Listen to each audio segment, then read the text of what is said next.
Okay, Anton Daniels has joined a small time YouTube channel's stream, and I wanted to check it out. So let's get started. Let's try it. Let's check it out.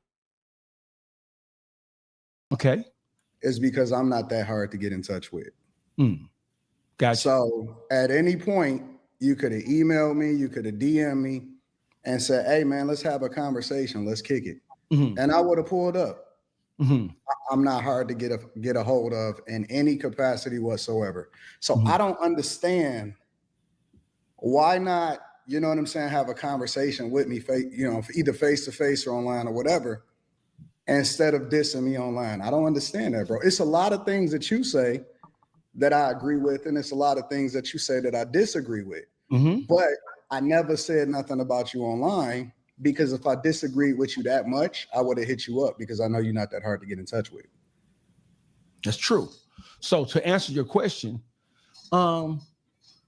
we are YouTubers. We're content creators. We are we commentate on things worthy of being discussed, of being talked. No. I understand the content game. We banter back and forth. It seemed like you would have more, even as a content creator, to have us have discourse in real time versus just talking back and forth. It seemed like that would be better content. It definitely would.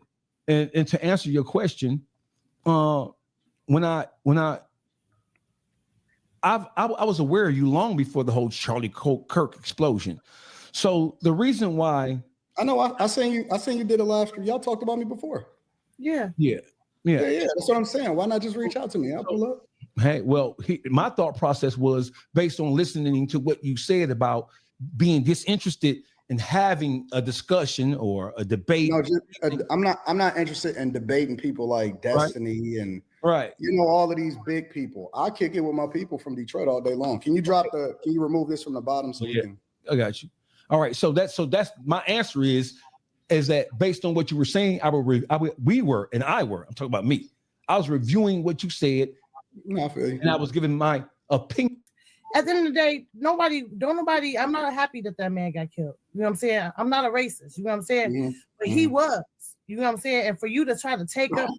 He wasn't. The man wasn't a racist. There's nothing you can say. There's no proof. Right? There's no proof. You cannot, you take his shit out of context. That doesn't prove nothing.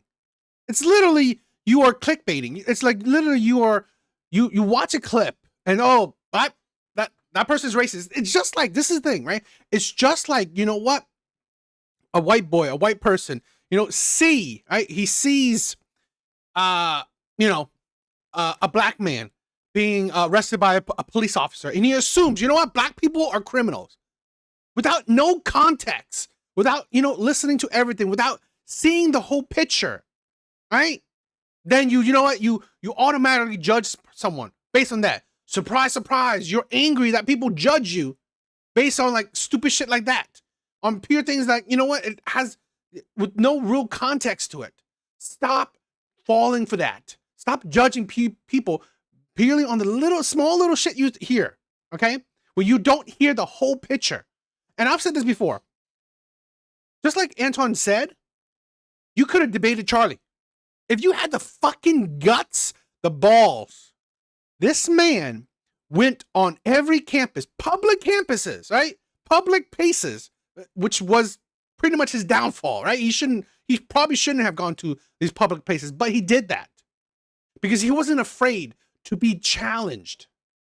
You could, if you had the fucking balls, you thought he was racist, bring it up to him. But none of these people who have now, after he passed, right? Now they have all these criticism about him, but they never had the fucking balls. They never had the guts to go face to face with a man and debate him, have a conversation with him. You don't even have to debate him, have a conversation, an understanding conversation with him. None of these people did. Now, only after he passes, you make all these assumptions. For him, and knowing that he was racist against black people, it made me feel like you was whitewashed. A lot of black people get in their mind because they be around them and hang on they're white people now, whatever the fuck y'all feel. But like I said, I do my apologies for disrespecting you as a man. But at the moment when I was watching your video, I felt some type of way, deeply felt some type of way, because it was just like you was going against your own culture. And that shit weird. Like it was just more of it was disgusting to me. Your video would do what you were saying and everything. Yeah, it pissed me off. Shit like that. You only when you think like that, you actually disrespect your own culture. You show that your own culture is low IQ. Right? You show that your own culture is low IQ when you hear certain things out of context, or you hear things on the surface level and you just purely assume things. That is the problem I'm seeing, okay? That is a problem with the black community, where you constantly see everything in the racist lens. When you constantly see it's me versus them. It isn't. Charlie Kirk, a lot of his rhetoric, although I wouldn't say I agree with everything he says, because he's a more religious man. I'm not. I don't really believe or follow religion. But still, okay, the basis of his thing was about America, being good citizen, family-oriented, religious mindset. A lot of things that the black community used to represent: family, right? It used to have family, prosperity, religion. So yes, I said what I said, but I could have said it cleaner, but I meant what I said, but I do apologize for the disrespect. No, listen, it's cool. I don't have no problem. Like, I've been in this content game for over 11 years. I've been called everything. So I'm not offended. So it's cool. I ain't tripping about none of that shit. My question is why, but we can kick it about Charlie Kirk. We can talk about that. But you don't feel like that you're going against your own culture? I don't. I think that the culture went against us for a long time. I think that everything that we celebrate about this culture has been toxic for us. And It's kept us in jail. It's kept us incarcerated. If you look at the full context, like, for example, y'all used a talking point that is often used online about what Charlie Kirk said about empathy, right? Mm-hmm. But if you look at the full video, and this is why you can't take clips alone, you got to look at the full context. He said, I don't believe in empathy, but I will replace it with sympathy. That's the actual quote of what he said. That was the full context. So liberals, Democrats, they take that and they run with it because they chop it up in order to try to validate their point. And this is how they manipulate the community. Continue. If you look at everything Democratic, because we often at times expect people to automatically vote blue and vote Democrat regardless of where they come from, what their socioeconomic status is. If you Black, you vote Democrat, right? Black women voted Democrat at a 92% clip. Black men, 78%. We don't even ask ourselves why. Ain't none of what they do aligning with our culture. If you can find me one clip, one entire live stream in its full context, where Charlie Kirk went off against Black people, when he like I'll give you another example. A lot of people like to take the talking point of what he said about the pilot situation. Mm-hmm. If I see a Black woman as a pilot on American Airlines, I'm automatically going to start to question, well, the reason why that was, he wasn't talking about Black people specifically. He was talking about American Airlines having a program to where they started to push out people that was qualified for the job, but instead they started to recruit just based off of Blackness and the fact that you're a woman. So the majority of things that you can use for diversity, equity, and inclusion was one of the reasons why American Airlines started to recruit pilots. And then they had a problem with one of their planes, and it just so happened to be one of us to be at the helm of it. So what he was using as a talking point is, you can't by default trust American Airlines because they're qualifying people based off of their looks and their gender, not necessarily whether or not they're the best for the plane. So if you looked at the whole context of the conversation, he wasn't racist against it. What he was saying is that everything should be merit-based, and it shouldn't be based off of your gender, or it shouldn't be based off of your color. Okay, so let me respond to that, brother. And once again, before I go into my diatribe, I want to thank you for coming on the show. Right? When you look at Charlie Kirk, and when you look at the things that he said, mm-hmm. if we're being specific, and I'm going to call him out. Charlie Kirk said his entire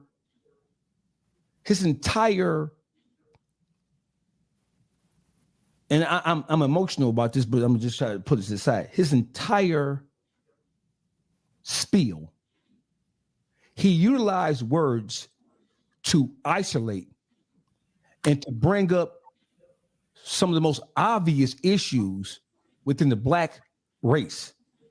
He pointed out some of the things that it didn't take a rocket scientist to understand were issues inside of our community. And he harped on them. And he turned those points. This is, I mean, he'll probably finish it, but this is a thing where I hate this narrative where why you keep talking about the same, why you bring the same thing, why you keep on, because I get this get thing a lot, right? You always use the same talking point. Yeah, no fucking duh, because nothing has changed, right? When we talk about women shit, oh, you always say the same thing. Yeah, no duh, nothing has changed, okay? And here's the thing where there are people who never listen to it. No one is like you make it seem like, you know what? Let's say if I say something, okay? Millions upon millions of people have heard it. No, they haven't, right? Even let's say Fresh and Fit, their audience, right? The people they reach, maybe 1 million people, great. But that doesn't mean nothing. That is still a drop in the bucket to the amount of people, right? There's over, in the US alone, there's over 160 million men. 1 million, it's not small, but it's nothing.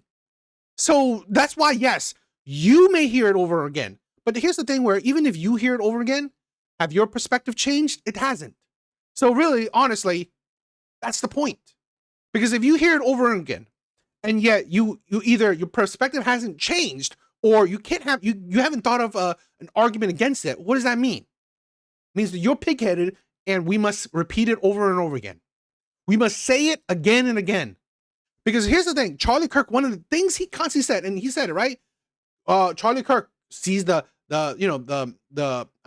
negativity or whatever in the Black community. He's constantly said, yeah, the problem with single motherhood, the problem with fatherless homes, yeah, he repeats it over again.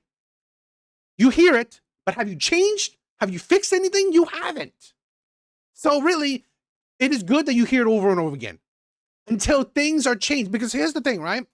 When you constantly complain, because no one would say shit. What, like things but women, things with the Black community, things with whatever. You want to say shit if no one says anything. If, let's say, if women don't complain, oh, where are the good men at? Oh, I'm single and men are terrible. Well, then this is my rebuttal to that. That's the thing. Just like this. Oh, white people racist. I'm being like held down by the white man. I have to, reparation. Okay. Well, this is the problem, right? This is the issue. Here is the, this is what you got to focus on. That's the problem. If you say nothing, if you don't make it an issue, if you're not talking about it, no one cares. No one's going to say nothing. Because here's the thing where people constantly said, why aren't white people talking about white and white crime? Why aren't white people talking about school shootings? Do you hear white people complaining about gun violence? Do you hear white people, I mean, in general, yeah, there's pockets, but do you hear white people complaining about how, how their community is like, struggling? You don't hear that. You don't hear complaints from them. Because if you did, now you will hear, right, reasonings. Oh, okay, you're complaining about your community? Well, this is why, right? This is why. You're complaining about, white men or,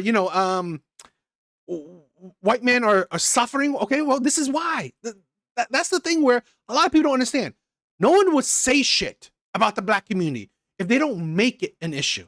That's the thing. Same with women, same with so many other things, right? Same with the gay shit, alphabet people. If they don't make it an issue, if they don't try to stand in the limelight and the spotlight, no one would give a shit. No one would care.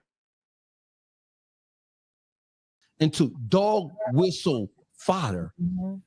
He played into the racist attitude and the racist concepts that people outside of our culture have about us. When he spoke about Beyonce and her music being terrible, when he made reference to black pilots, and I heard what he said, he spoke about it more than just once.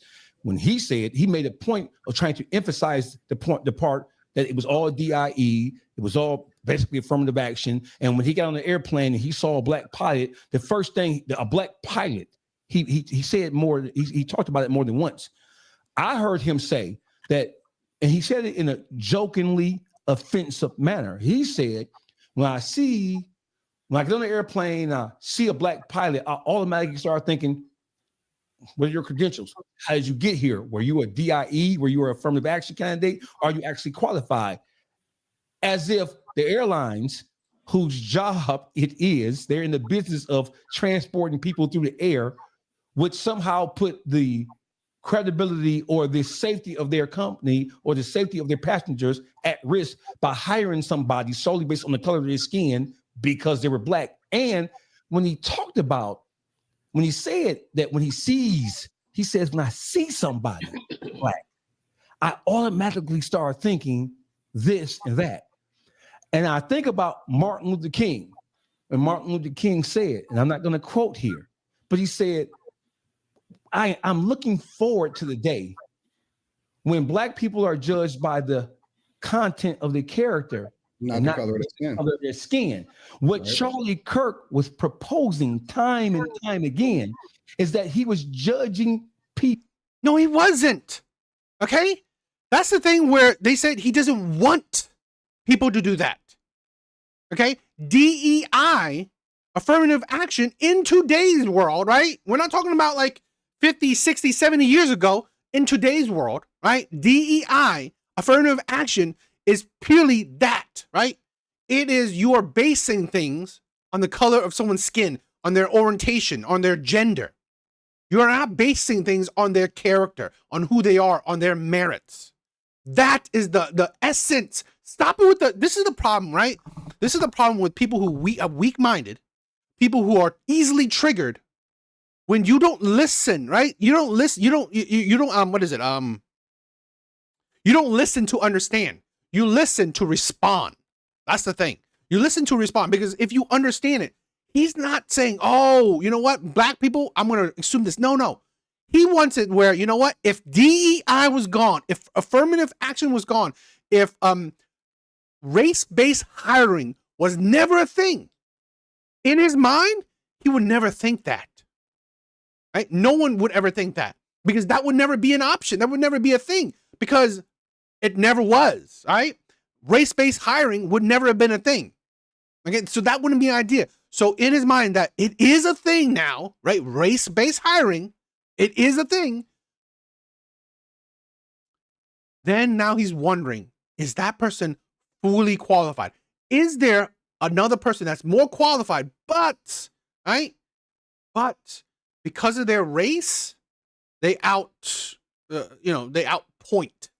another person that's maybe a bit more qualified, right? This is the thing where we talk about no one is usually 100% equal to each other, right? Usually someone is maybe a little bit more, less or more qualified than each other. Maybe not drastic, but still, there's usually someone who's not 100% equal. So again, in this hiring process, it's not necessarily saying that, oh, we are hiring someone straight off the street who's unqualified. No, but we are hiring where, you know what, two people are qualified, but what's the determining factor is the race. So the determining factor is not like, even if let's say even if it was a white man who, let's a number wise, right? A number wise, where one is like, a white man is more, let's say, I don't know, like 90% qualified, while the black person is, let's say, 85% qualified, right? 85, there's like 5% difference, not much, but because of his race, right, that may make him like 95% qualified, okay? Not by skills, but he's like, let's say they added 10 more percent qualification thanks to his race. That is the problem. No one is saying that they're both like, or like the black man is like off the street, right? Off the street, going onto a plane. No. But again, you want the best of the best doing something. You should want the one who is 90% qualified purely on skills alone, rather than a person who is only 85% qualified on skills alone, but was picked because of being black. That is what he's talking about. Even, and it's true, right? DEI is more, it benefits white women more. That's true. So it's not like it's, the end all to be all. But again, this is the problem where they use civil rights, and that's another talking point of Charlie Kirk, because black people use, he said he didn't want civil rights, right? He doesn't want the civil rights. That's why he's racist. No, he said civil rights should have been more clear cut. That you cannot discriminate based on gender, based on race. That is what he said. I paraphrase. He said civil rights should have been more specific, where you cannot discriminate against someone based on their race. Because now civil rights are used for, let's say, trans community, right? You can't discriminate them in being in women's spaces because of civil rights. And thanks to civil rights, DEI was formed, and then using that, you are benefiting white women. Same thing. People, come on, based on a political process or based on a diversified process aimed to make the playground fair. That's not what the aim was, Dogface. But here's what I'm saying, bro. You gotta look at his presentation. His presentation was extremely aggressive, extremely offensive. When you spoke about Dogface, how you way more offensive and aggressive than he is. Are you serious? Oh, absolutely. I want to tell you that. Dogface, you not no joke. No, brother. I want it coming from you. And I am too. That is a compliment. Listen. Right. So when did we as men start mixing our words? We'll just finish this point. Okay, I'm not going to. So my thing is that Charlie Kirk. That's the thing where this is the thing where we are. I'm going to go to feminism. Feminism is poisoning us as men. When are we so sensitive against words? Offensive? Right? Too aggressive? What the fuck are you doing? Are you that weak that a fellow man saying things that are offensive to you and aggressive to you that you're triggered like that? Are you that weak? Again, Anton will probably talk about this, but what the hell is that? I've gotten plenty of death threats, insults, racist remarks, like you name it. I'll say good, go for it, right? Do it. It is your right. I'll say you want to insult me, go for it. I mean, like plenty of times especially when I talk about race, particularly the black community, I get a lot of remarks. Go for it. I've said this before. I'm not going to cry by your remarks. And I'll say this, right? If you have disagreed with me, say in the comment below. I will gladly make a stream where we can debate. I am not scared of nobody, right? You want to have talk? You want to have debate? You want to have a conversation? Bring it on. Because I'm again, I'm not saying that my view is 100% set in stone. Have a conversation, have a debate with me, all right? If you're right, if it sounds logical, if it's logical to me, you can change my mind, right? You can change my mind. But again, do you have the guts, the balls to step up and mic up with me?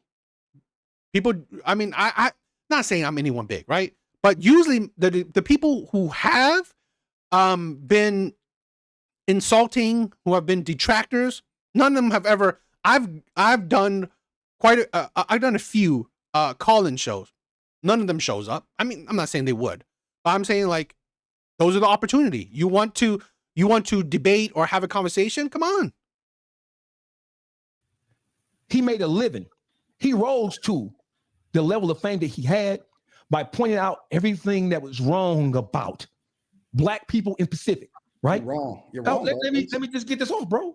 Okay. I'm gonna write down some stuff you said. Yeah, let me get my pen too. God damn it, I ain't got no secretary around here. But listen, when he talked about Beyonce's music, talked about Martin Luther King, what he said about George Zimmerman, racist motherfucking ass, what he said about Trayvon Martin, the excuse, the justification, right? What he said about George Floyd and how he spoke about George Floyd's murder at the hand of law enforcement in the great state of Minnesota. It wasn't a murder. I mean, the guy was like overdosing. Plus, again, you see how this is the problem? You are glorifying a criminal. And this is the problem in the black community, right? You know what? Like, here's the thing where if I see a criminal Asian man dying, fuck it. He needs to go, right? There's just recently, I mean, there was an Asian man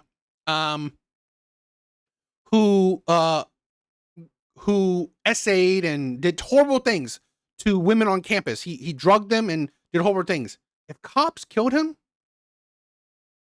I wouldn't shed a tear. I wouldn't call that racist. I wouldn't give a shit. One less scumbag in my community, great. One less scumbag in the world, awesome. Who gives a shit? George Floyd, what he said about him, you cannot expect black people to listen to what he said.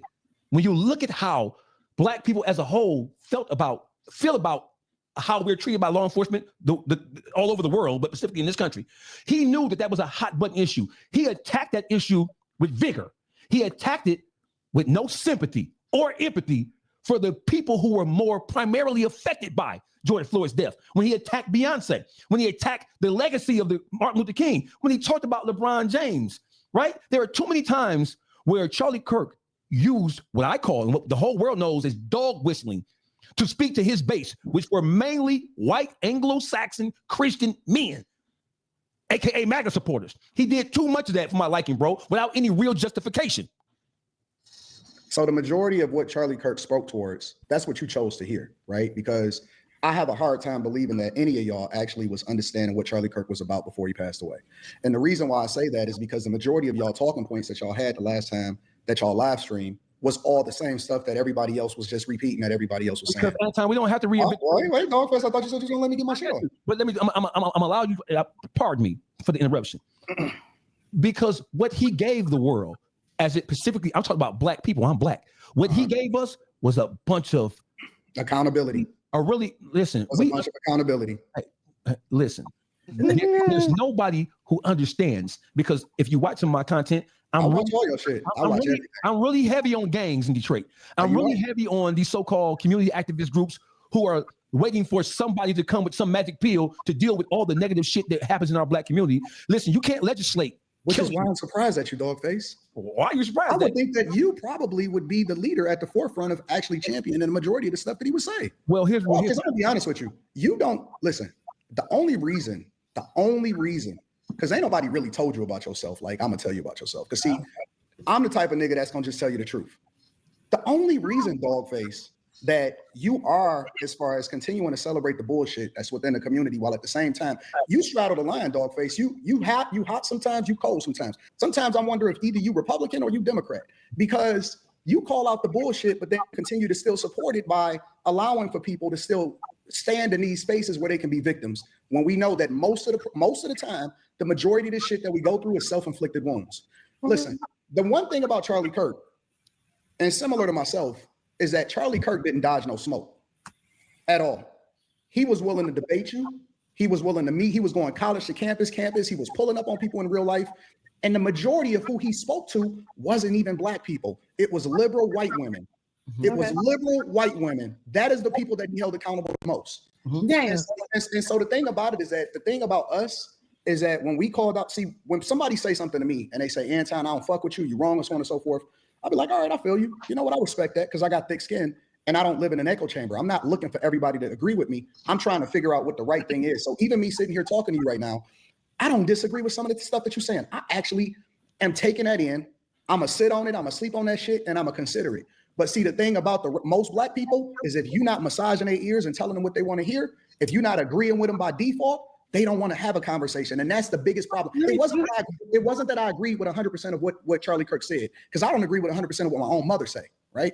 The problem is that, I don't advocate for nobody to die because they got their own opinion, regardless of whether I agree with them or not. Mm-hmm.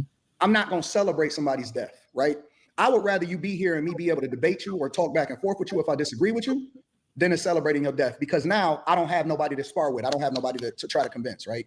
But the second part is that we dodge accountability like the plague. If somebody say you fucked up, if somebody say, hey, listen, stop killing yourselves. If somebody say, hey, listen, because one of the biggest things that Charlie Kirk used to say about the Black community, and I'm surprised y'all ain't even mentioned this, is he would say, hey, listen, if y'all want to fix your community, the first thing you got to do is stop having single parent households.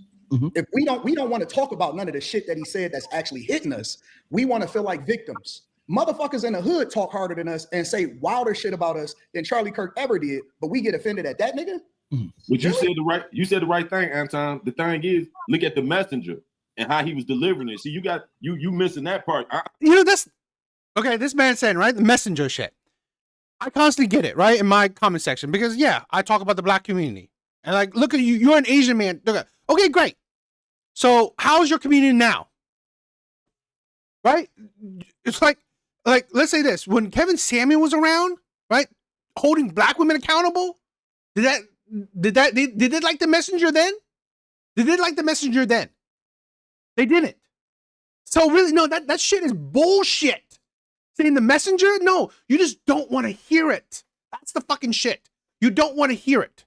Kevin Samuels, a Black man, when he talked about the Black community, women in droves, right, were trying to attack him. When he died, guess who was loving that? Black women. You want to hold people accountable? You want to hold women accountable? Fuck that. They don't. Bullshit. You don't give a shit about the messenger, right? You don't give a shit about the messenger. It doesn't matter if the messenger was Black, you wouldn't give a shit, because there's plenty of Black Republicans that say shit and you'll still disagree with it, right? Plenty. So don't give that shit. Oh, it's about the messenger. It's about the messenger. Oh, you're an Asian man. What the fuck you know? Okay. I said what I said. None of you fucking none of you counter the shit I say. All right? You don't. So forget about the fucking messenger, right? Listen to the message. That's the most important thing. And if you're more triggered because it's an Asian person that's saying it, well, at least you're hearing it, right? I'm down for a conversation. I'm down to debate. I'm down to talk about it. Because we have too many people will ignore it, right? And then you complain about the problems. That's, like I said, I went back to it. If you don't complain about shit, no one would say anything, right? I wouldn't, as much as, and I've said this before, I care about the Black community, but as much as I care about the Black community, if they don't say shit, if they're not complaining about anything, if they're not, having these kind of talking points, there will be no counter opinions to it, because you're not saying anything. What am I countering, right? Why would I even say anything? That's the problem. I understand what you're saying. Be worried about what the messenger look like. No, this is what I'm saying. I understand.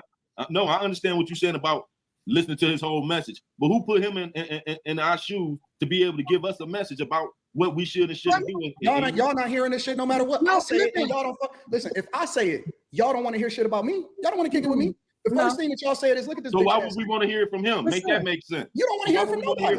No, let me say something, Dollface. Let me say something. The reason why we don't, my thing is, it's a difference. It's a major difference of delivering a message. If you're just talking about all our fuck up is what's wrong with the Black community and you have no solution, that's a problem. You're being judgmental. No one want to hear a solution after the way he delivered. Like he says, no one hears a solution. You just said no one has a solution. He had the solution. No one really hears the solution.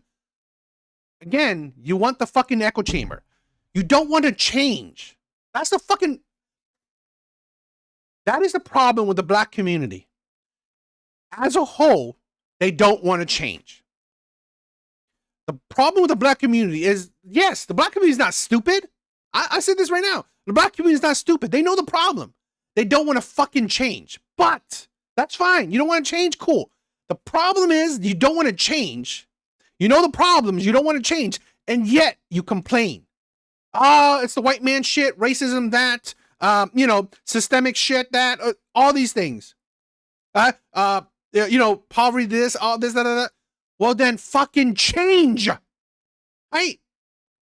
It's a circular mindset, circular thing. You know the problem. You don't want to change. You complain about it. You complain about the problems. Well, there's nothing you can do then. You just want to be victims. And that's, and that is why I usually step in.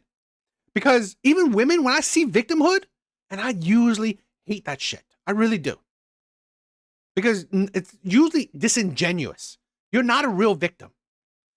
But when I see victimhood in general, that's when I will call that shit out. And when the crime wasn't up until black people started, and more black people started coming. So you're sensitive is basically what you're saying. I you don't want to hear it. What I'm saying is a white motherfucker can't say shit about us because they ain't helping us. You can say they can say whatever the fuck they want to say. You can say what you want. You can say what you want to them, and they can say what they want to you. And then when they was sad about it, you got a black man backing him. You're a black man. I don't back people based off of the color of their skin. I back people about the skin. I dare you. To me, I'm gonna tell you right this right now. And I'm not gonna change the way you think, and I'm gonna change the way I think. Okay. At the end of the day, it's bullshit. What you speak is bullshit. At the end of the day, I feel like that's you talking about black people. Yeah, we need to be motivated. They stole our identity from day one. Everything that these people out here doing and getting rich and being successful, that's something black people invented most of this shit. But at the end of the day, you're not giving us props. Ben and Moses was shit. Absolutely fucking ridiculous. You going against us with this white man. I don't give a fuck if he was orange man. At the end of the day, where's the help? With the black. Listen. We the only culture of people that don't separate ourselves based off of the degenerate motherfuckers versus the people that's actually productive and doing what they're supposed to do. White people don't fuck with all white people. Asian people will separate themselves. I just got back from Japan last year, and it's a whole city that's dedicated to getting the motherfuckers out of here that's not doing the shit that they're supposed to do. Why do I have to support everything that black people do? Because I'm gonna tell you, I give out scholarships to black people. I employ them. See, I don't go by talking points. I go by real life. I employ the majority black women. I give out scholarships to my alma mater, Cass Tech. $25,000 every single year, $5,000, and I give them specifically to black boys. I be out in the streets passing out $5,000 every 2 weeks to people in the streets, handing it to their hands, not giving it to some bitch ass community organization. So I don't care about what people say.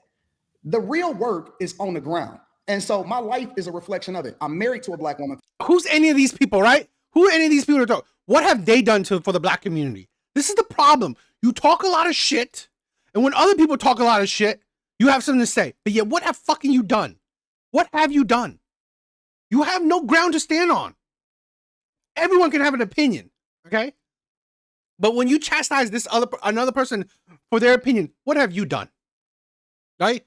Do you have a platform saying any shit? Are you holding other people accountable? You're not even doing that. Okay? The basics of basic, voicing your opinion, right? You can't even do that. For the last 21 years, right? I'm advocating. I never left my city, even though I have the resources to be able to do so. And I'm always going to be a resident of Detroit. So I don't care about when people say you go against black people. Black people think that just because you say something and hold them accountable and say stop doing fuck shit, that automatically means that you going against them, or because you support something that somebody says that hold us accountable. He's stereotyping. He said all black people are one. I go against black culture that continues to celebrate the things that keep us down. I don't go against black people. Black people are respectable. Black people. So you're saying you against Juneteenth? You raise their children. Oh, maybe. So let me try to bring this. I don't care about the feelings part. Let's reel this in, right? So let's reel this in right quick. So listen. So let's just so we're on the same page. So I don't think this issue is about whether. Well, I owe you. I don't think this issue is about. I heard you try to. Well, I see that you are trying to reference. Is that 5? That's 5. What you got, DoorDash, Dollface? What's going on, man? You don't stay on my business, Anton. Stay on my business, brother. Stay on my business. So listen. So I hear you say Democrat, Republican. Good brother. When it comes to the issues that affect black people by and large, I just had a conversation on the Ugly Money podcast last night. Charles Ugly Money, that's my guy. Yeah. Well, I spoke about some of the policies from a governmental standpoint that have been most detrimental to black people as a whole. Those policies were enacted under a Democratic control House, Senate, and presidency. I spoke about the Clinton administration when Joe Biden, when the whole crime reform bill, the welfare reform bill, even criminalizing child support. Correct. That all happened under a Democratic controlled presidency in Congress. Totally. That's why I be wondering, is you Republican? I don't know what you are, No, bro. Listen, black people as a whole, they're more conservative. I don't think white people know this, or I don't think people don't really study the black community, but black people are more conservative And they know it, dog face. They're trying to convince you to distance yourself from the bullshit that y'all support that is liberal and Democrat. We can argue that point. We can argue Democrat, Republican. I'm of the opinion that it doesn't matter whether you're a Democrat or Republican. I'm going to support black people have to disengage themselves from the political party in this sense. I don't care what your political affiliation well, let's see what his affiliation is. Like, you're from Detroit.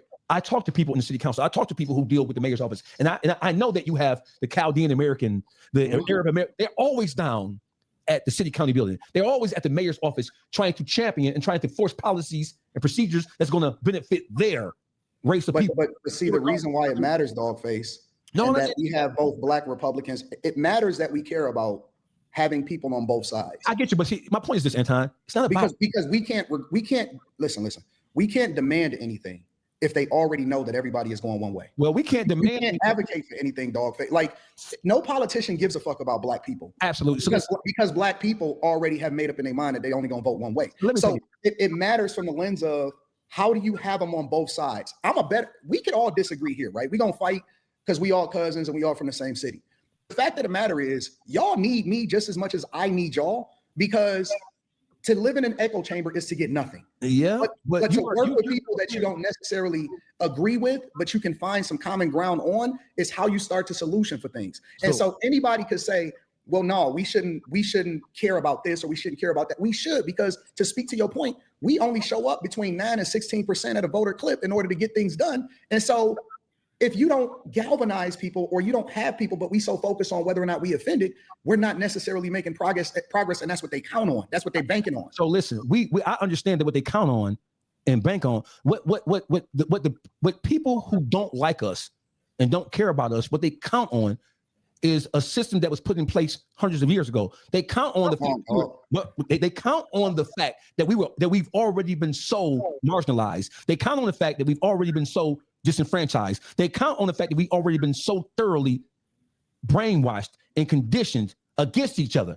When you talk about wrong, dog face. No, well, listen, black people, there's no people in this country who hate black people more than black people. Nobody gives a fuck about what black people think, bro. It's not a game of them hating you. Okay, but listen, brother, we on two different things, dog. It's a class game. It's not about race, bro. Hey, listen, brother. Right now, I am sitting, and that is what Anton just said.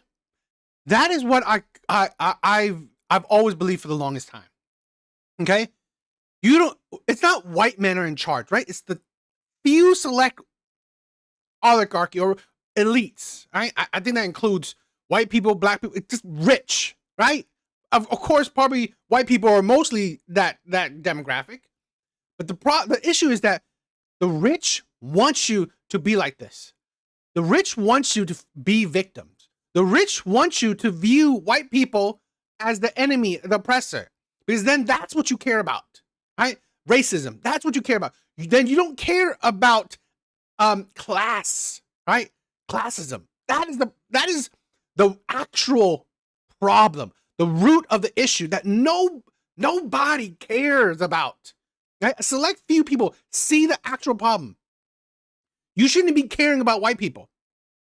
You shouldn't be caring about this. You shouldn't be caring about black people, because what you should do is to be caring about unity. When black people, white people, average, right? When average white people, black people, Asian people, all these people, when average people combine, when they unify, they outnumber the wealthy.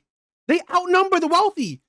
They will dictate the path of the country. But because we are so divided between race, between gender, between orientation, but not really between class, but we're so focused on race, gender, orientation, we neglect what actually is important. Okay? It's money. It is class. This is why the rich gets richer, the poor gets poorer, because nobody cares. You don't focus on the rich. You don't focus on what, and I'm not saying that, let's kill the rich. No, but I'm saying we focus on making the poor not poor. That's the thing. I don't give a shit if the rich becomes richer. We live in a capitalistic world. It is what it is. But, right, one they do is like they siphon the money from the poor, add it to the rich. And that's the thing. We keep on neglecting it. We keep on not thinking about it. Because we keep on thinking about it's racism. We keep on thinking, because here's the thing. If Black people as a whole, as a community, get out of their victim mindset, they focus on family, right? Not single mothers, not fatherless homes. They focus on education. They focus on, careers, building themselves. They focus on saving, budgeting, investing. They're part of the elite. They're part of the middle class. They're part of the, a nation that's part of a group that's growing in economic power, but they're not. I'm sitting on the perch right now, right? Mm-hmm. So listen, Black people, nobody in the world of politics, they don't care about us because we're so divided that we don't have a cohesive thought process about the things that we want to carry forth. Black people as a whole, we're so fractured that we don't have any common ground. And because we don't have any common ground, we don't even believe that we don't even love each other. We don't believe we have anything in common anymore. And so the reason why in the world of politics, they don't give a fuck about us is because we're so divided. There's no cohesive game plan. And you can have one person who says one thing over here and one person who says another thing over here. No race of people, everybody get along.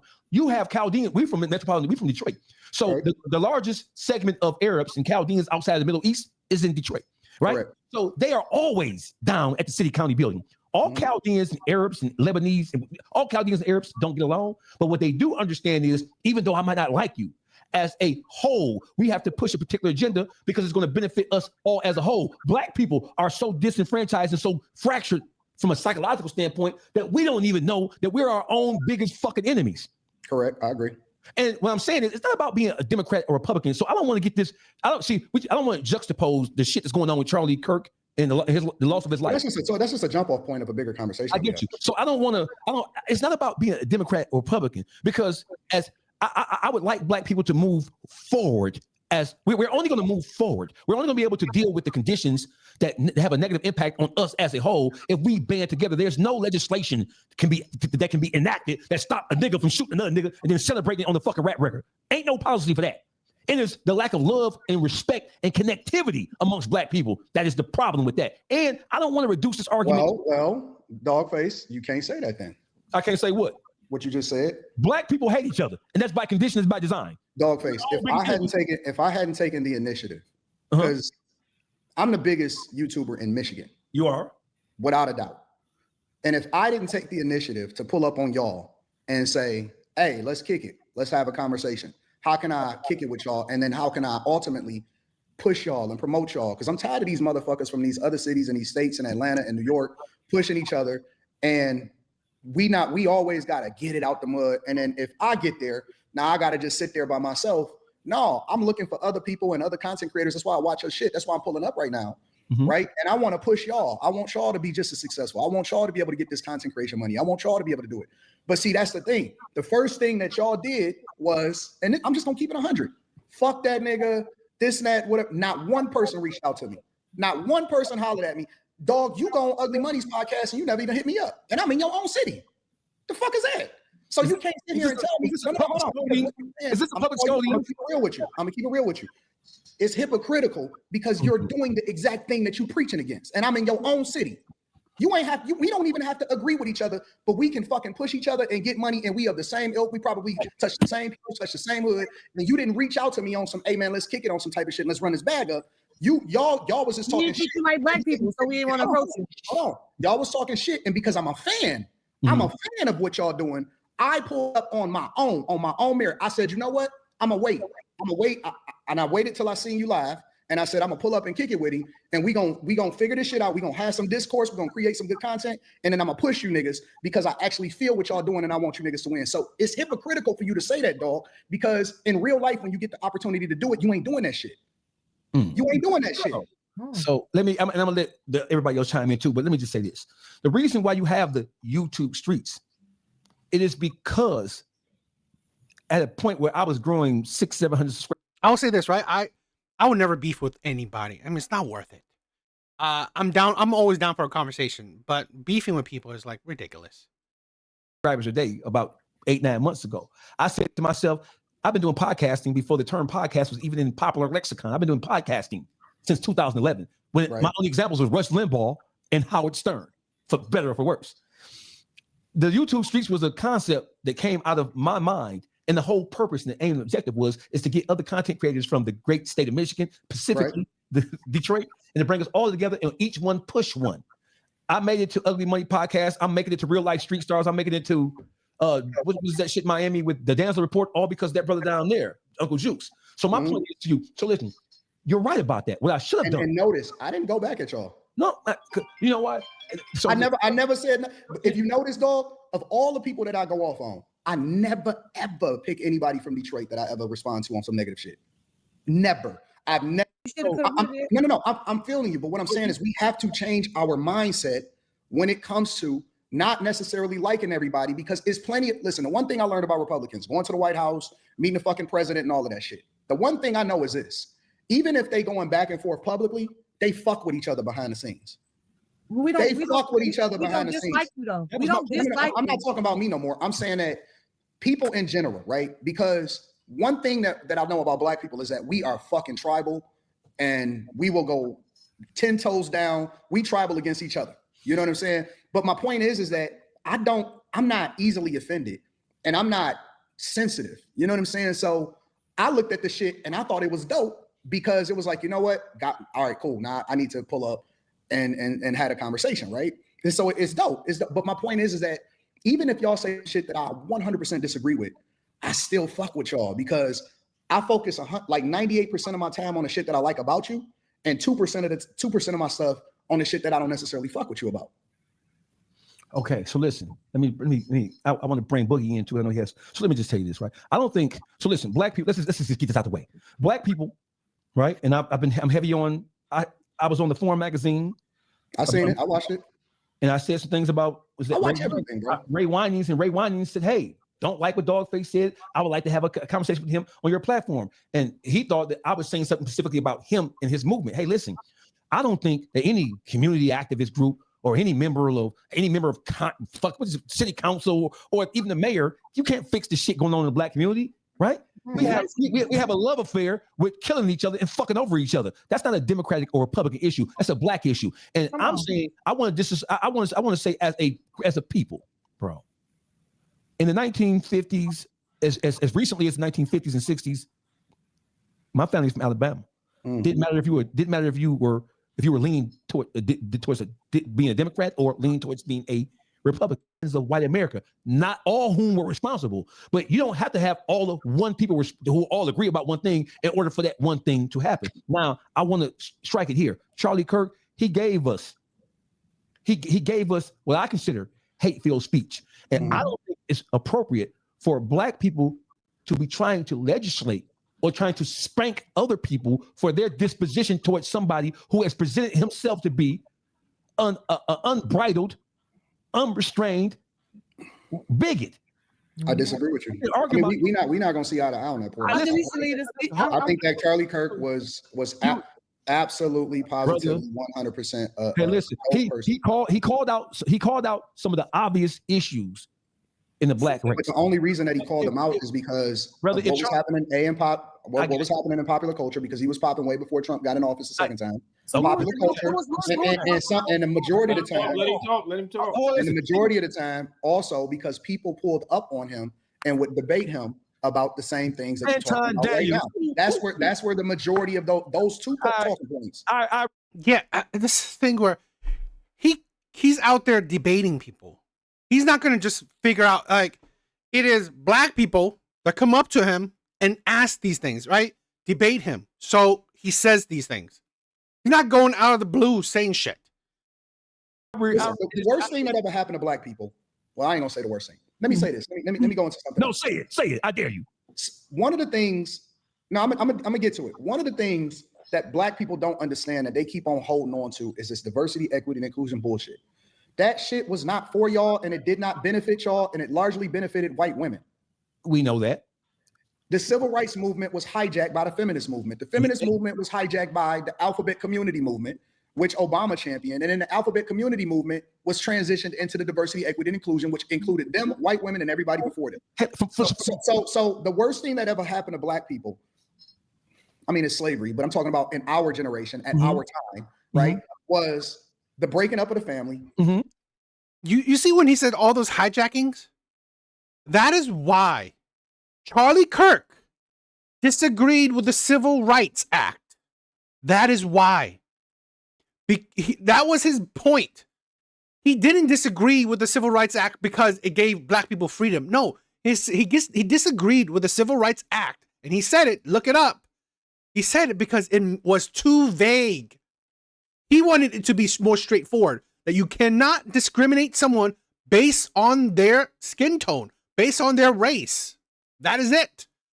But the Civil Rights Act, and you know what? I'll say this with laws and legislation, all that shit what government does, they make shit too vague, right? They're not straightforward with their shit. So yeah, that's a flaw with the government.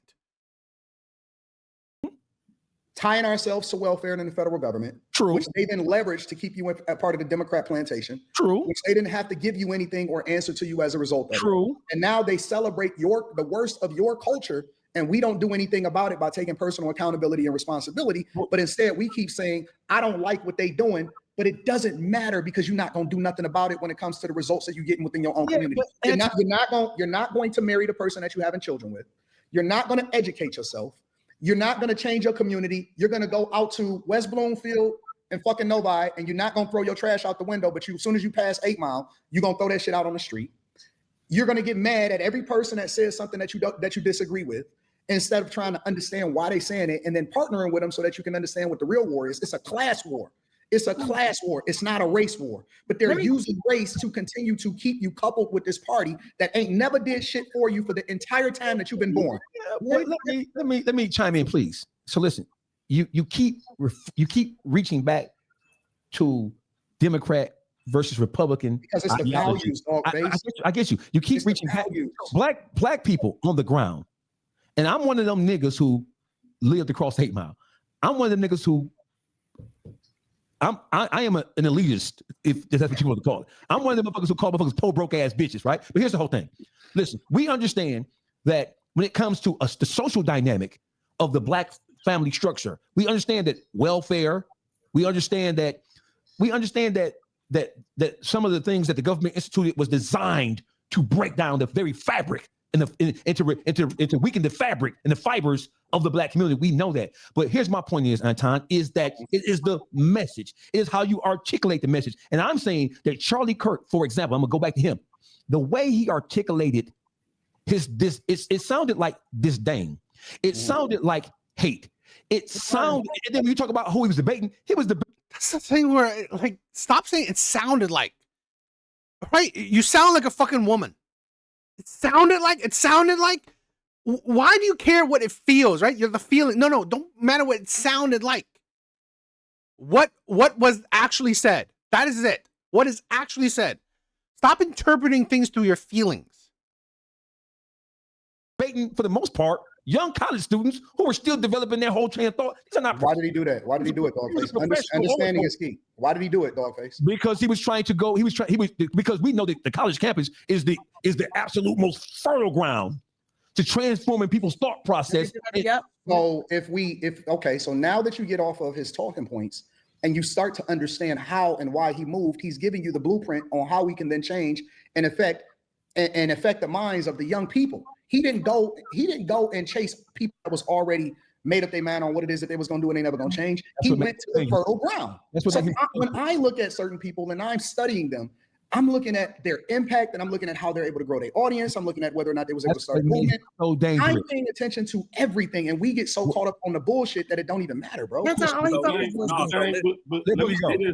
go. Hold on, just let Boogie go. If you pay attention to after everything that happened, what assembled? Racist white groups. What was they saying? Whitey fight back. It wasn't a Black person that killed him. Why would they be saying whites fight back? I don't know. We did something to them. And his raffle. It was his raffle. Hold on. I didn't see that, honestly.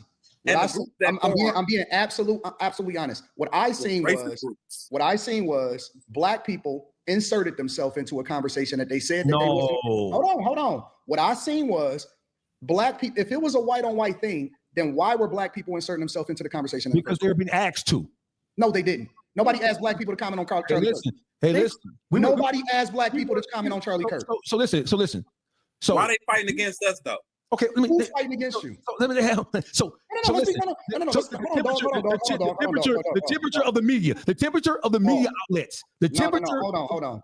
Let's get down to it. Let's do it. The temperature of the media. Get down to the source of it. So what exactly is it that they're doing to you? What are white people doing to you? Let me tell you what they're doing.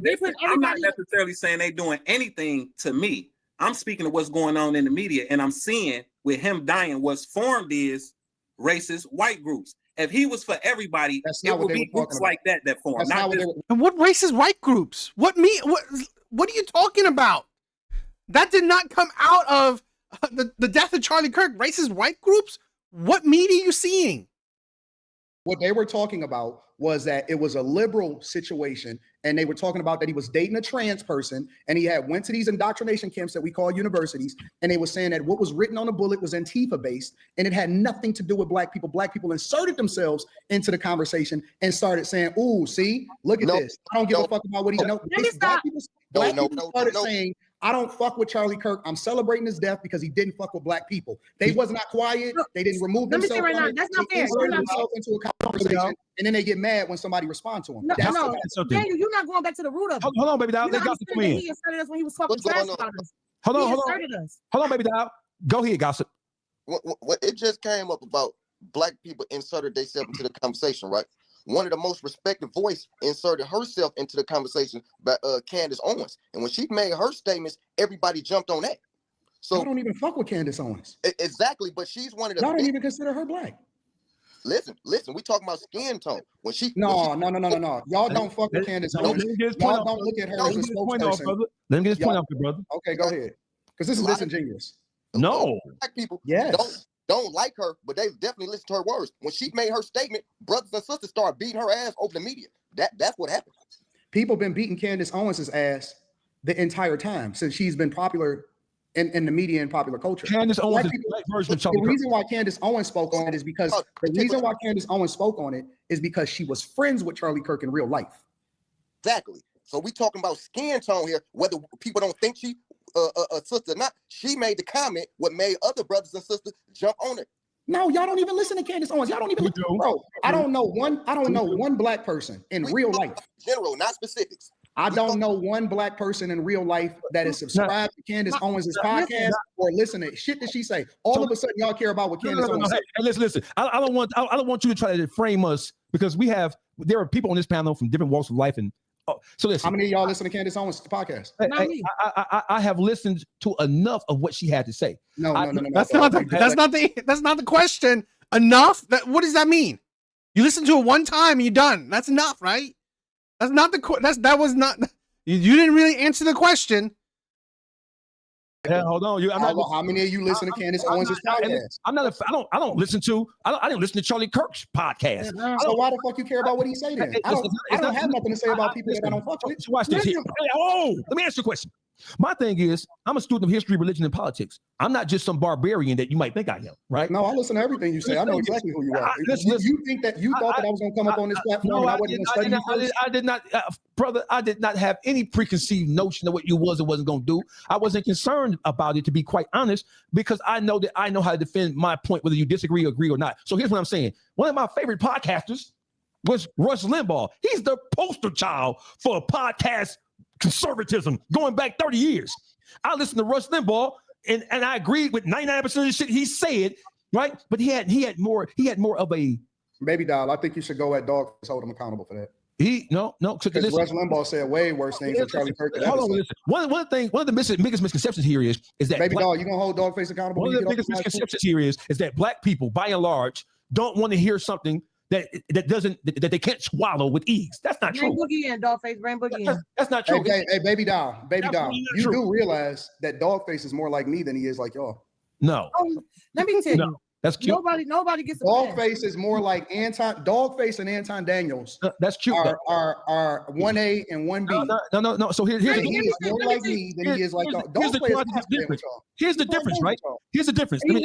I'm gonna let you get the focus out. Dogface ain't gonna say that he really rock. He really believe in the most of the shit that I'm saying. Dogface is playing with y'all for content. No. So here's what I'm saying. I'm saying that you can't reduce the black struggle or the issues that are most pressing to black people. Those issues can't be reduced or explained away by either political party, whether it's Republican or Democrat. I'm saying that the issues that we have. This is the problem I find, that this is an excuse that the black community wants to use.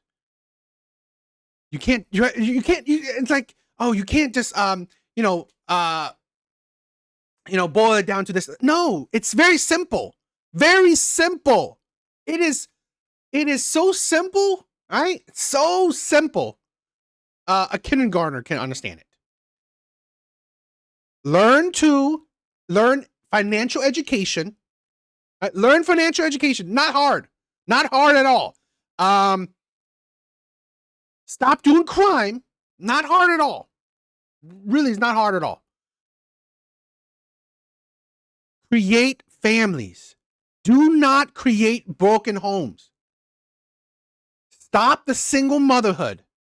Stop the fatherless homes. Not hard at all. It's not hard. It's very, shit is very it's so simple, right? So insanely simple that you can, that if the black community accepted that, understood it today, right? Today, if like at least 90% of the 80% of the black community, right, accepts those couple things, tomorrow, the black community would change. Tomorrow. If the black community accepts it and actually embraces that, tomorrow things would change. Tomorrow would be a drastic change. Stop killing each other. Stop dealing shit. Stop doing fucking crime. Get a job. Right? No matter, I don't care what job you do. McDonald's, I don't give a shit. Learn to save, invest, budget. Right? Doesn't even give a shit if you work at McDonald's. Right? It doesn't even matter. Because you can invest with a fucking dollar. You can invest with a $1. $1 you can start investing. Right? If you don't have a dollar, then you're useless. You're utterly useless. Okay? Learn to save, learn to budget, learn to sacrifice. Don't buy stupid shit. Okay? Particularly when you make nothing. Don't buy stupid shit. It's not that hard. It's really not that fucking hard. But when you make it hard, it's just a fucking excuse. It is an excuse. Right? Another long line of excuse from victims.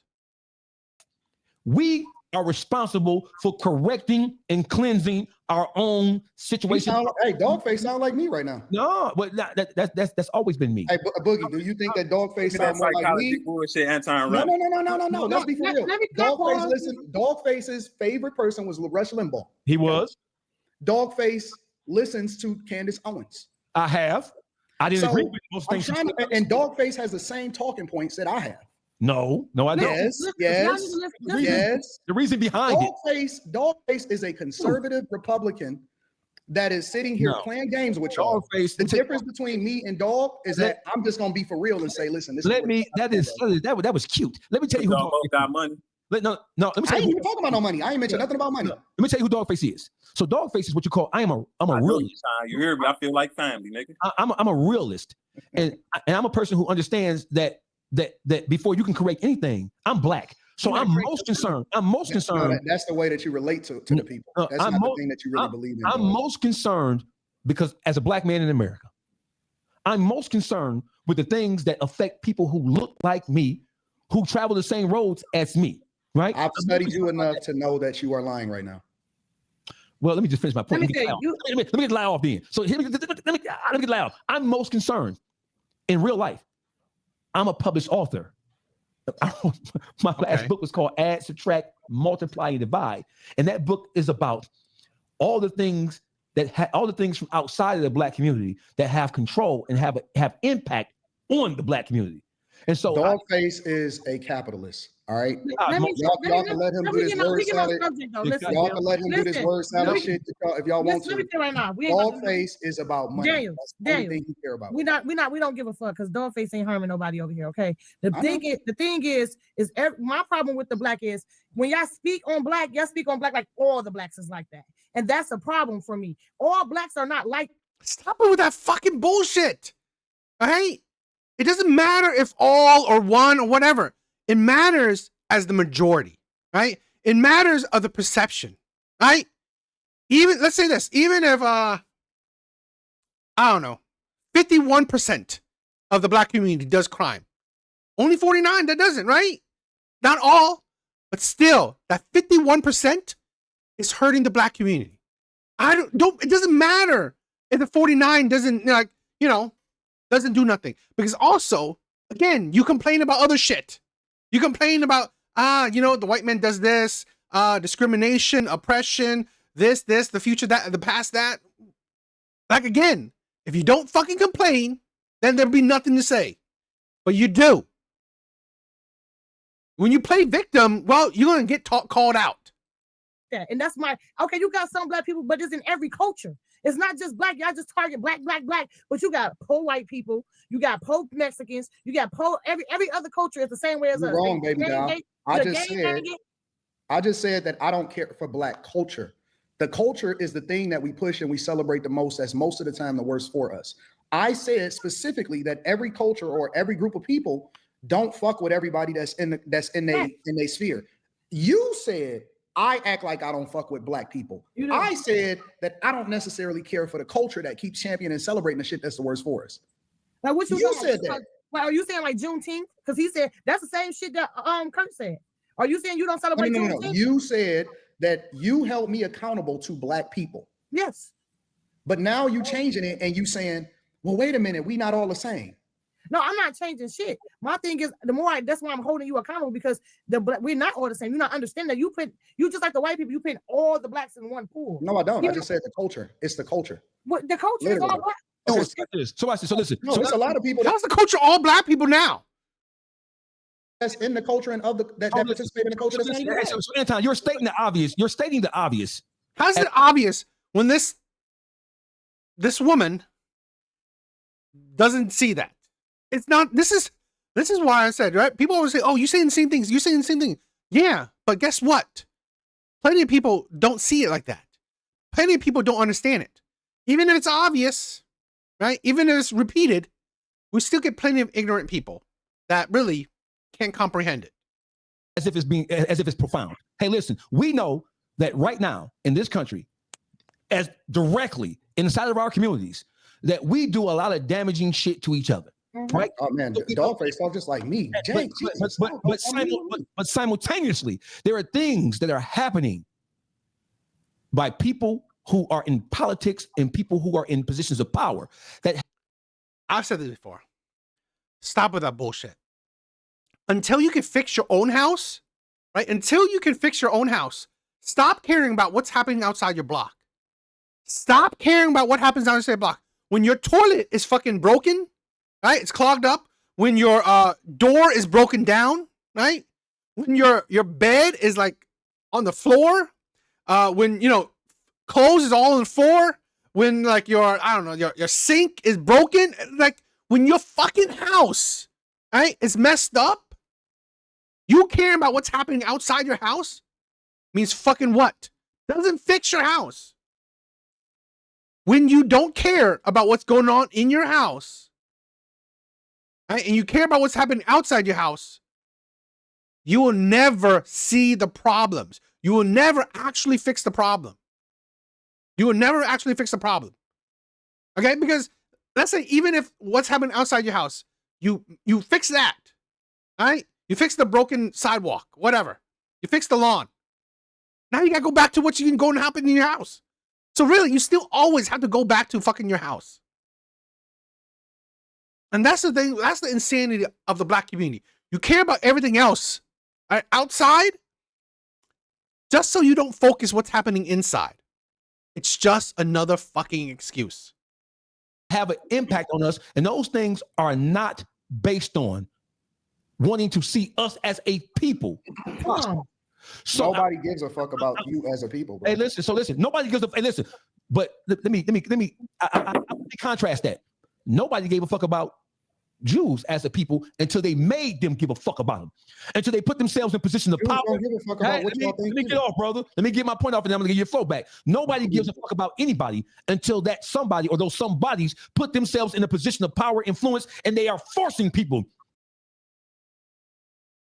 But are black people even focusing on influence? It's like black people are in almost everything entertainment. There are a lot of black millionaires. Black people are in all positions of the government. Okay. Black people, there are cities run by black people, right? Managed by black people. It's like there are cities that, you know, your governor is black, your mayor is black, your police chief is black, right? Stop with that bullshit.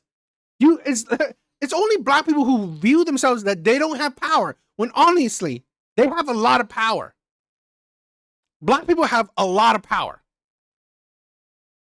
To bow down. But what I think is that the problem is that black people want all power. They want to be the oppressor, right? They want to be the oppressors. That's their thing.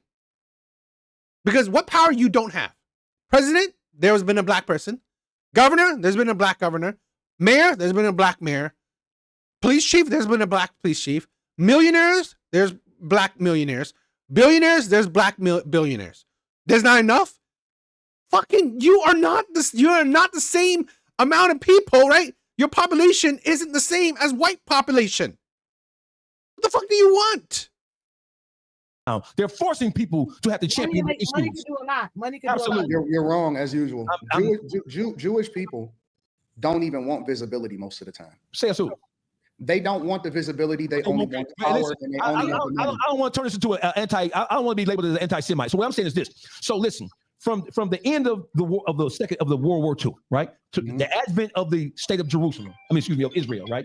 So what I'm saying is this: you have a contingency of Israelis, of Jews, of Israelis, who said to the whole world, never again. And how do you ensure that the things that happen to us under the Third Reich, right? How do we ensure that these things will never happen again? Is that we position ourselves and we take control of certain aspects of governmental policy and of worldview policy to ensure that if it does try to rear its head again, that we. Okay, so government policies. You literally said it didn't matter about Democrat or Republican. You literally said it doesn't matter. And the black community predominantly votes for Democrats, where they don't give a shit about black people. Make up your fucking mind. Yeah, because you know what? The Jews don't try to go against themselves. They're not voting for shit against them. They're not doing things that would be harmful to their community. That's the shit you gotta, like, again, they're not doing shit that will be harmful to their community. Black community does. We are in enough power positions to be able to call it out or stamp it out.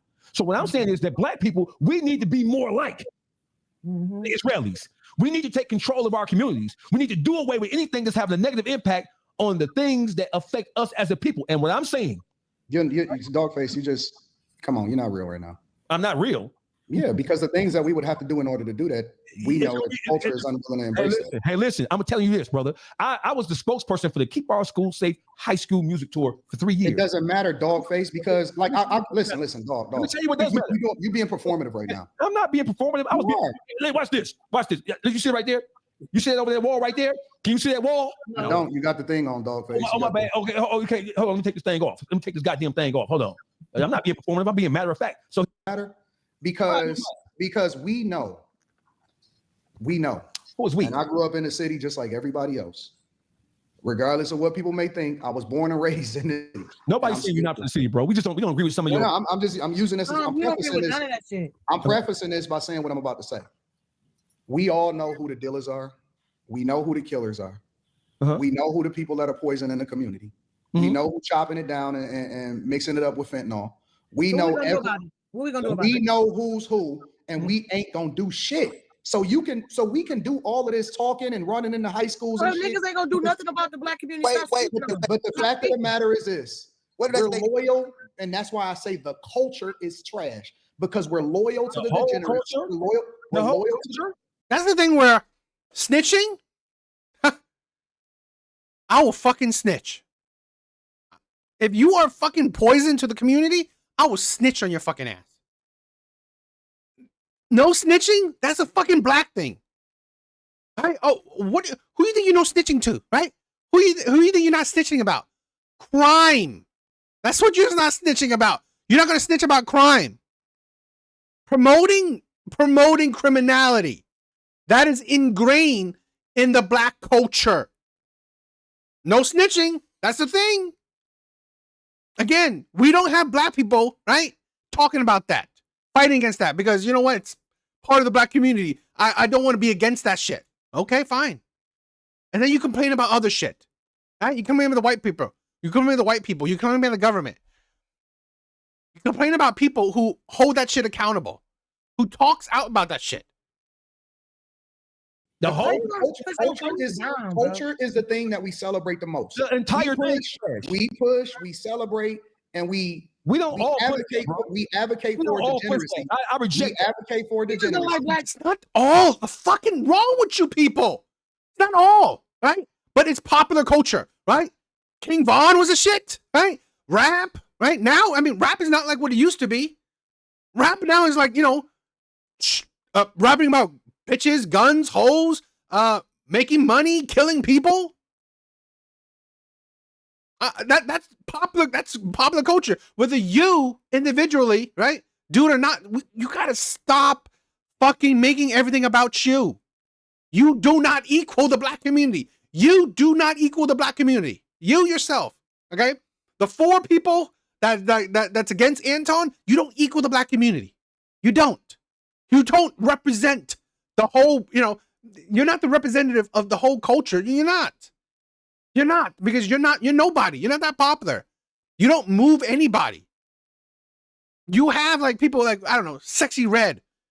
As people hate it, but she's a voice for millions, right? If not hundreds of thousands. That's part of the culture, right? People who can like who's center stage spotlight to hundreds of thousands of people. That's what it is about the popular culture, the black culture. And the fact of the matter is, we know who the niggas is that's doing the worst shit. Hold on, dog, because you want to give me. No, that's not true, bro. If we wanted to solve for the shit that's happening bad in our community, we could stop that shit overnight. It mean when you keep we not gonna do shit and we know all these people, what do that mean? It means that we just talking. So why everybody listen, you don't need no government, you don't need no system, you don't need nothing to solve for the shit that we dealing with on a regular basis. We know this nigga is beating on his bitch. We know these hoes is out here busting it down for a real one. We know that they're gonna get pregnant and not know who their baby daddy is. We know who the dealers are, we know who the killers are, we know who everybody that's doing the degenerate shit. We can literally get that shit up out of our community overnight, but we aren't willing to do so because our culture tells us don't work with the police, don't fucking tell even if you're a citizen. Uphold this degenerate bullshit and go and pretend like you're doing something by speaking at high schools and giving out turkeys. Now, hold on, brother. Listen, hold on now. So Charlie Kirk, his fertile playground, was college campuses. That's some bullshit. Hold on, baby. No. I'm sorry. Please. I'm sorry. I'm in the high schools too. Dogface, I speak too. If it doesn't matter about me going into high schools and me talking to these young men and women, I'm at 62 high schools and counting. Well, I went in, I've addressed the entire student body, and I told them about my journey from where I started and where I go home to the bullshit. No, I don't go home to shit. I go home to a. No, not you. They still go. Those high school kids still go home to the same bullshit that we continue to uphold. But listen, bro. Listen. That doesn't mean that we don't try. That doesn't mean that. I don't know the word try. That's not in the Bible. That doesn't mean that we don't make the attempt to go in to have conversations because change starts with thought. We've been talking for the last the change starts with a thought process, and we try to inject a thought process in the minds of these young adult men and women to try to give them, because a lot of the times in Black communities, like you just said it, there is no hope being taught in the households. There is no reform. There is no genuine understanding being taught in the households, in the urban environment or in the ghetto, right? So you have to present people who have been there and then made it out of there to these kids to give them some sense of hope. But here's the thing, right? To think that the college students are what the difference? That's not the problem, right? That's not the problem with the Black community. College students are not the problem, right? You talking to college students does what? Yes, maybe it help them in the future, but again, that does not do anything. You tell them to go to school, they're going to school. That's one of the solutions to the problems of the Black community. Go to school. They're already, right? Talk to them like don't do gang violence. They're in school. It's not likely they're doing gang violence. Don't do crime. They're in school. It's not likely they're doing crime and gang violence. You say don't do don't become a single mother. Well, again, they're in school.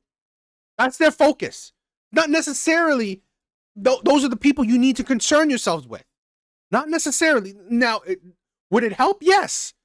But again, it's the people that don't do that shit. That's not going to school. That's not better than themselves. So that's the thing. That's the difference where Charlie Kirk was talking to white people, right? And he's not talking about the same problems that the Black community face. Talking about abortion, talking about whether you go to school or not, talking about, I don't know, political shit. That's what he's talking about. Right? That's what Charlie Kirk mainly talks about. Right? Things about the Middle East, things about immigration. That's what he mainly talks about. It's like him going to school. Good for him. But that's not helping the core problems that are in the Black community. I agree with what Anton's saying. The Black people know who's doing the bad shit. Black people know who's doing the black shit. Yet they have a no snitching rule, right? A no snitching, unwritten no snitching rule. You can fix things in the Black community tonight. Things will be different tomorrow, right? Or some understanding or some connectivity. Yes, you do, bro. Did he say no? You're not gonna congratulate the Black people. That's the solution. That's the solution for getting 1 out of every 100 people out of there. You and still hoping, and one person is gonna grab hold to it. The other 99 is gonna fall into the I know you and your wife be into it. Hold on. Don't break down. What do you think Charlie Kirk? I want to hear what she had to say. No. What do you think? Let me hear what she had to say.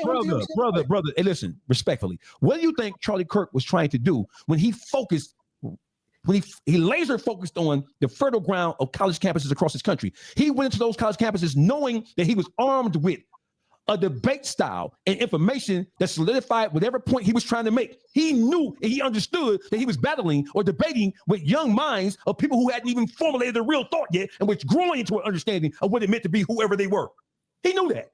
Charlie Kirk leveraged his talent for his purpose. Everybody don't have the same purpose. Are you saying? Hold on. Everybody don't have the same purpose. Everybody is not meant to do the same thing.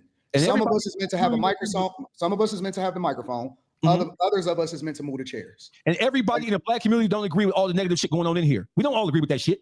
I agree, and we're not going to agree. Probably, good brother. I'm from the streets. And listen, I'm from the streets, and I'm not. That's nothing to brag about. What I'm telling you is this: when I say gangs are the worst thing that ever happened to the city of Detroit.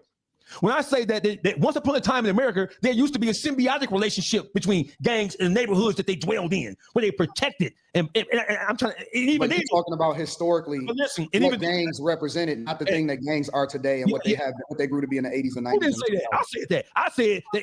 I said there is a diametric difference between it's polar opposites from what it was intended to be, right, and what it is right now. I said, maybe you didn't listen to all my content, because I said That the worst. I know what you against. I know you call niggas out. Brother, I'm not confused. Do you think that the gangs like me saying, what the fuck are y'all doing? Do you think the Ray Winans of the world likes to hear me say, what the fuck are you doing, bro? You taking money? I always think that is stupid, okay? To have a symbiotic relationship with gangs, essentially criminals. But, I don't know, good-hearted criminals, that's a recipe for disaster. That's a recipe for disaster, in my opinion. I just never, in my opinion, I never see that as a good thing. It's not. I mean, someone who, would you call that an anti-hero? I really wouldn't. I wouldn't even call that an anti-hero. But someone that does crime and also helps their community, I find that, I don't know, hypocritical, right? Because honestly, the crime you do is what's hurting your community. So really, how about just help your community? How about that? Don't do crime. How about that? Right? A neighborhood watch shit. But saying a gang had a symbiotic relationship with the community is no wonder your community sucks. Because then you're not thinking of past the present. Yeah, maybe at a certain time there was a symbiotic good relationship between gangs and the community. Fine. But then you don't think about what happens down the road. When you are promoting criminality, even if there's some positive to it, it's going to eventually corrode. It's going to eventually become something that's too much. Okay? Because you're fostering that criminal mindset. It's like, you know how like serial killers, they start by killing animals. Guess what? Maybe it's not that big of a deal, right? Killing animals, okay, it's terrible. It's not good. But it grows, right? That's why it starts little. Starts by like a spark. That spark turns into a blaze. Because we don't think about what's going down later on the road. Face, your problem in this conversation is that you keep making it about you. No, when I'm speaking to an issue, right? He fucking is. He constantly bringing it back to him. All of these people, right? Or at least the two that's talking, her and him, they constantly bring back me. No one is fucking talking about you, right? No one's talking about you. I'm speaking overall about the overall landscape of the issue itself. The overall landscape. Wait, hold on, dog. Overall landscape. The problem is that, listen, my problem is not with the fact that you are doing what you're doing and speaking in the community and the high schools and all of that. Mm-hmm. I'm not speaking about that specifically. I'm speaking about the culture. You can do this, but culturally, it's not cool to do the other things that I'm telling you that needs to be done. I want you to know that my mind and the minds of the people on this panel, we're not singular-minded people. So I want you to know that I appreciate whatever acknowledgement you are trying to. But what I'm telling you is that not all black people are in agreement with the shit that's going on inside the black community. The louder voices. The problem is, even if you're not in agreement, you're not holding them accountable, right? You're not holding them accountable. So the one man that's actually doing it, you are fighting against him. You are criticizing him. You're insulting him. What one thing these people said that they're holding the black community accountable for are always attached to entertainment. The louder voices are always attached to money or influence or the thought of money, power, and influence. So therefore, the black people, the young kids in the black community, they're influenced by trying to escape poverty any way they can. And so they look at the people who have the cars and the jewelry and all the other goofy ass shit. They look at them, and those people are not the best people to tell you shit about what it means to be black or how to change your conditions. Just like in the world of entertainment, who said these stupid ass fucking moronic ass rappers were role models? Who said these goofy dumb ass? No, excuse me. Who said these? Who said? Hey, who said that motherfucker? Who said that Shannon Sharp? Because he's a whole. Okay, dog. I got a question for you. Tell me. It's easy to say who said. It's easy to say who said. Who should it be? Who should be our heroes? Current modern day, living right now. Who should be our heroes? Is that a question? See, it doesn't matter if you say this is a problem if you don't actually have a replacement solution for it. I thought that was a question. It is. I have an answer. It was rhetorical, but you can answer it. Exactly. So listen. Mind game. So don't worry about that. your heroes are, Baby doll, I do want to say that you are gorgeous and you are beautiful. I want to say that too. Hey, thank you. We appreciate that, but don't get Cameron up here. Don't get what's his name? Adrian. Don't come over here trying to take what's ours, nigga. I know. Wait a minute. So wait a minute. I can't give the beautiful. She's the only woman up here. I think that she's beautiful and she's gorgeous. Hey, look, I trade my panel for your panel. Hey, listen. No, we won't. Not them motherfuckers over there. Hey, listen. You correct, man. You ain't see what was over there. Don't start that. I like Baby Doll. Start that boogie. Hey, start that boogie. So listen. So here's what I'm saying: is that black people, as a whole in this country, they're more fluid and they're more understanding. Hold on, dog. Stop. Are you married, Baby Doll? Yes, sir. Hey, he about to get Cameron now. No, I'm asking her if she married. She absolutely is. Let me answer it for her. Yes, okay, well, you listen, because I want to know the limits of my compliments. That's all I'm asking. That's it right there. You as far as you go. As far as you go. Come on, Adrian Bronner. Come on now.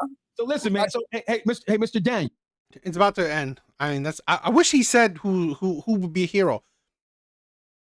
Who should be a role model, because there's no one else besides entertainment. I mean, at least not really.